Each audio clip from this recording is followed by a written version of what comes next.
Meu corpo, minhas regras. Essa frase, bastante utilizada por movimentos feministas, traz à tona o protesto de que por muito tempo as mulheres foram utilizadas como objeto. A solução, segundo essa frase, é fazer com que cada mulher tenha o direito de determinar o que quiser de si mesma.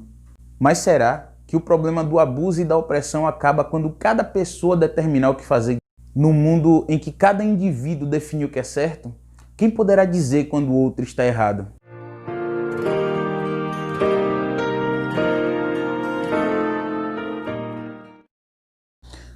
Felizes os mansos, pois eles herdarão a terra.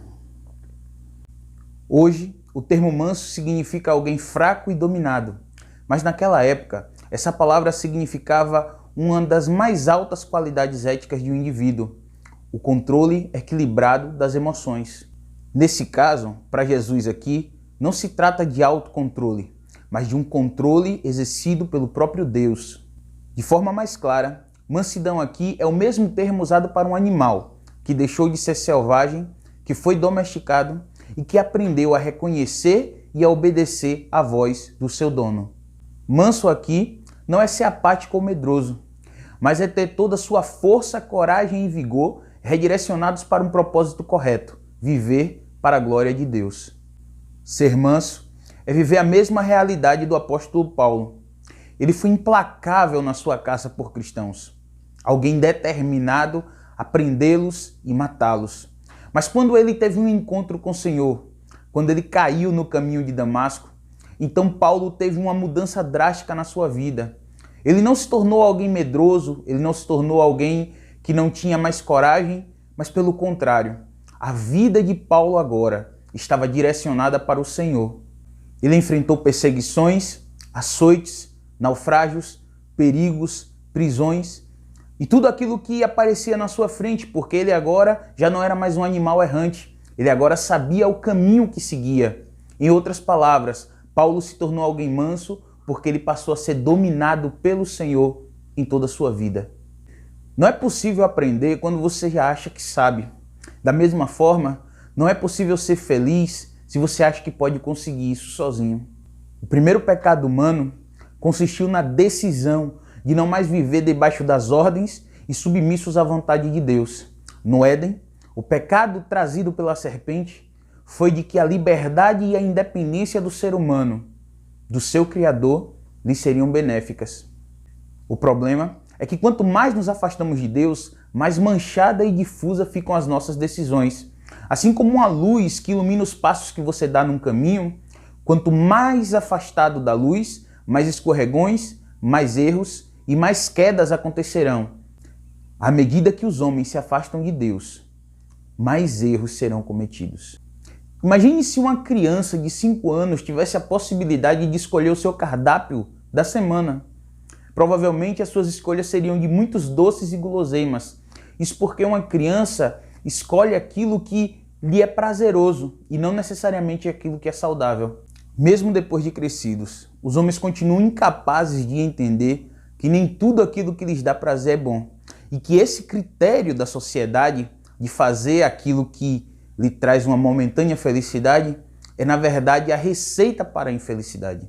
É por isso que aqueles que fazem parte do reino já não querem mais viver escravos dos próprios prazeres. Eles já se libertaram do hedonismo. Eles agora desejam viver para o Senhor e sabem que a única forma para que isso aconteça é quando se entrega ao volante da vida para Deus. Felizes são aqueles que não vivem mais com a força do próprio braço. Já não somos nós, já não é mais do nosso jeito. Agora a nossa vida é do Senhor e por isso nós vivemos para Ele. Primeiro, você entende que é pobre, que precisa da intervenção e do favor de Deus. Depois, você percebe a sua própria condição de pecado e se lamenta. E se lamentando é consolado. E agora que você entende tudo isso, você já não quer mais voltar àquilo que era antes. Você já não quer mais fazer aquilo que fazia antes. E por isso agora você entrega o controle da sua vida para Deus, para que Ele possa determinar cada passo e cada decisão que você venha tomar. Ser manso é se tornar parecido com Jesus, é entender que precisa sofrer o mal sem se tornar malvado. e enfrentar a violência sem se tornar violento.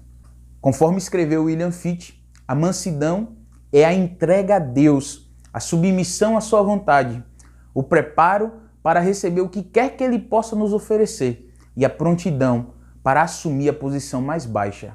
Esse versículo 5 está intimamente ligado ao versículo 3. Lá, Jesus começou dizendo que só faz parte do reino aquele que entende que não merece fazer parte. Agora, Jesus está dizendo que só pode viver no reino aquele que entende que precisa obedecer e viver debaixo das ordens do rei. A terra sempre foi motivo de lutas, disputas e batalhas sangrentas.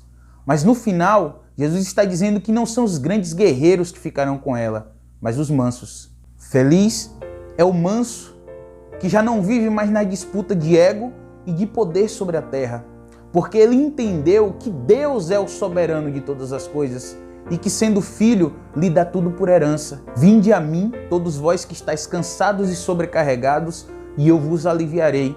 Tomai sobre vós o meu jugo, deixe que eu lhes ensine, pois sou manso e humilde de coração. Venha ser como Jesus e poderá descobrir a doçura de viver a vida. Felizes são aqueles que decidiram entregar todo o seu ser para Deus, porque sabem que quando são controlados por Ele, suas ações produzirão justiça e bondade. Feliz é aquele que percebeu que a condução correta da vida não é feita por ele, mas por Deus, que entendeu que o corpo não é dele, mas é do Senhor, e que as regras da vida também são do Senhor. Meu desejo é que você deixe de ser um selvagem livre num deserto para se tornar alguém conduzido mansamente pelo pastor Jesus a águas tranquilas, a pastos verdejantes, e que lá você encontre o descanso e a paz para a sua alma. Que Deus te abençoe.